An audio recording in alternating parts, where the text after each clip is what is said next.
Because the fundamental question being put to us is, so the people of Cuba are suffering. The people of Cuba are going through a difficult economic time. I would argue that they've done so for 62 years. Why don't we get rid of the embargo? It would make life easier for them. And I want to address it. I want to address it especially to those that are not as familiar with this issue. First of all, let me begin by saying there are no American ships blockading Cuba, surrounding the island of Cuba.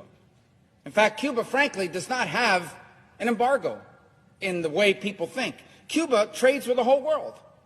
For example, Cuba every year exports $1.2 billion, which doesn't sound like a lot, but it's a lot for an island of 11 million people, okay? They export $461 million to China, $127 million to Spain, $65 million to the Netherlands, $64 million to Germany. This is not a country that's isolated. They trade with every country in the world. They export $5.3 billion a year. With Spain alone, they import, $1 billion from Spain. Another $790 million from China, $327 million from Italy, $285 million from Canada and from Russia. So they import over $5 billion, they export over $1.2 billion. Cuba is not isolated. They trade with every country. This regime trades with virtually every country on the planet. You know who else they trade with? The United States of America. Cuba trades with the United States of America. They import almost $280 million a year, almost as much as they do with Canada and Russia. And no one accuses Canada and Russia of having a blockade on Cuba. 66% of the chicken that's eaten in Cuba, which is the staple protein in Cuba, comes from the United States. Half their soybeans come from the United States. There is only one blockade in Cuba, and it is the blockade that this regime has imposed on its people.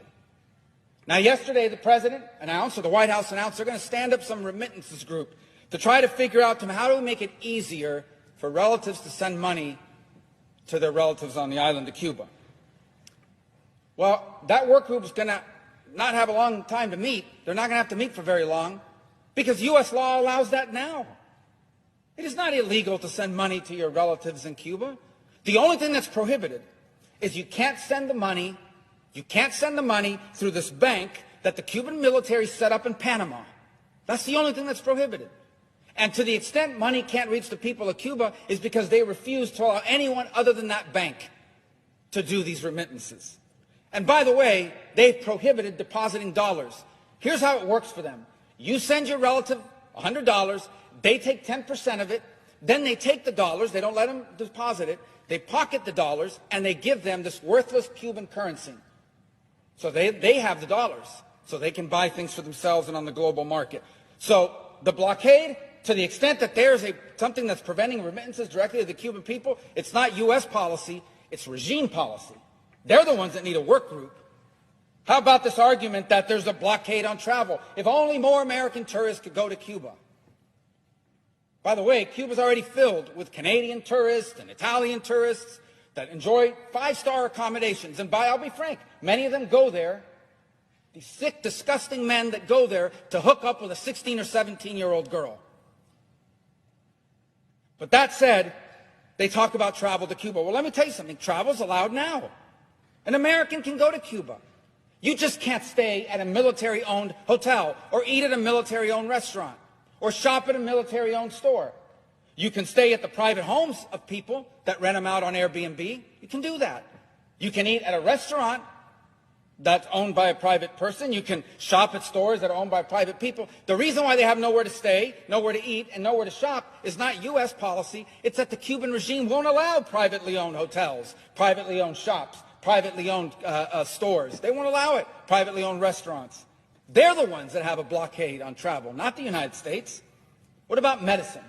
That's another thing they put out there. This is so cruel. We don't allow medicine in. Do you know what the Cuban regime announced last week? This is what they announced on their national television. We are going to lift the ban on the importation of medicine. What? You mean there was a Cuban ban, a regime ban on importing medicine? Yes, there was. They're the ones that weren't allowing medicine in. And to the amount they were allowing it in, they were putting a tariff on it. So there's no blockade on medicine. We sell them medicine. And you can donate medicine, unlimited amounts under U.S. law. If there's a blockade on medicine, it's the regime's blockade. The other one I hear is the internet. I support the internet. Why don't we allow, I had somebody say this to me yesterday, why don't we allow American companies to go and provide internet? Then they would have internet. It's the embargo. And these people don't know what they're talking about. They literally are just parroting stupid, ridiculous talking points. Because the law on the U.S. and trade with Cuba specifically exempts telecoms. AT&T, Verizon, Sprint, every American telecom can go into Cuba tomorrow and offer phone and internet service. You know why they can't? Not our law. It's the Cuban regime, because they want to control that. And you see a pattern here. Blockade on travel. Blockade on private ownership of business. Blockade on bringing in medicine. Blockade on bringing in money. Why? Because the Cuban regime wants to control people. They don't want an individual Cuban to have a paycheck that they earn for themselves. They want what little you have to come from them, because if you don't do what they tell you, they can take it from you. That's what they want. They don't want you to have internet companies offered by AT&T and Sprint and Verizon and anybody else, because they want to be able to shut it off when you're saying things they don't like and things against them. Same with medicine. They use all of these things as a tool. It's hard to fathom because we live here, but they use all of it as a tool. You want medicine? Are you posting stuff on the internet? Are you saying things against the regime? Are you speaking out? Are you not participating in these acts of repudiation that we force people to do? Because if you don't, you're not going to get your medicine. And they certainly don't want the cash flowing around. They don't want independent ownership. They don't want the people of Cuba to have liberty. This is all about control. All about control. And by the way, in the law that codified the embargo, it has a clause that automatically triggers the end of the embargo. And you want to know what this tough standard is that's in the law? Free the political prisoners, free press, free and fair elections, multi-party elections. The regime does those three things, the embargo ends automatically. Automatically.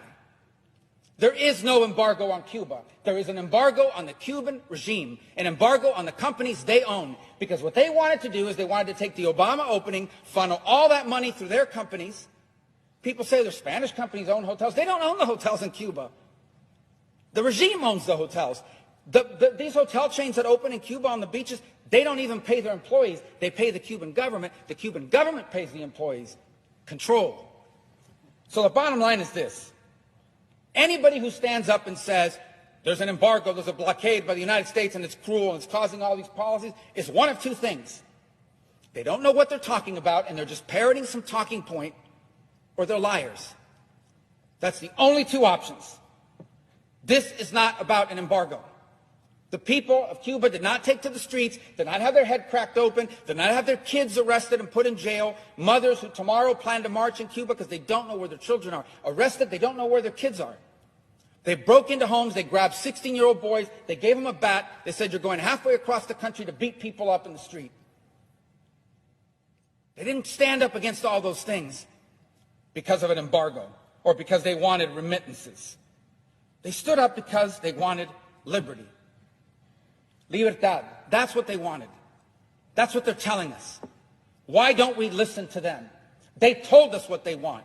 They want libertad. They want liberty. And if there are any people on this earth that should understand that, it should be Americans.